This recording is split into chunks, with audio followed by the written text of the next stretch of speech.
জয় শ্রীকৃষ্ণ। প্রথমেই একটা কথা বলি আপনাদেরকে, মিথ্যা কথা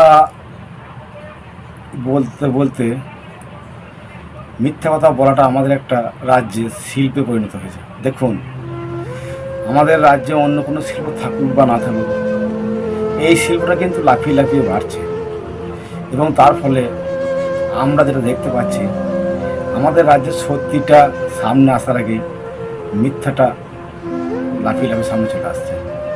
মিথ্যা কিন্তু থামছে না, মিথ্যার চারিদিকে ঘুরে বেড়াচ্ছে। আসলে এই মিথ্যের উৎপাদক এ রাজ্যে এত বেড়ে গেছে যে মিথ্যা কিছু মতেই থামছে না। তা কি বলবো, এই যারা মিথ্যা কথা বলছে, যারা সত্যিটাকে দামানোর চেষ্টা করছে, সেখানে কোনো বাজ বিচার নেই। তার জ্বলন্ত উদাহরণ হচ্ছে সূর্য নস্কর।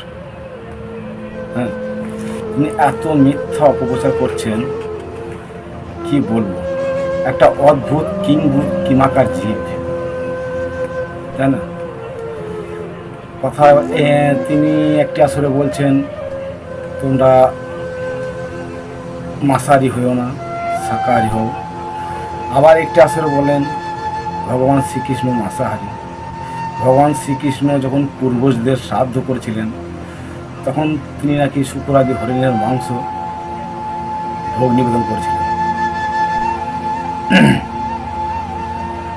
সহ্যের একটা সীমা আছে, সীমা অতিক্রম করো না, নচেত তোমার কপালে অধিকতর কষ্ট আছে।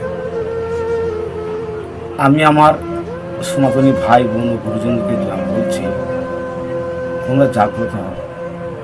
আর কত সহ্য করবে, তাই না? ওই একটি মাত্র লোক আমাদের এই সনাতন ধর্মটাকে যাচ্ছা তাইভাবে অপপ্রচার করছে, তাই না?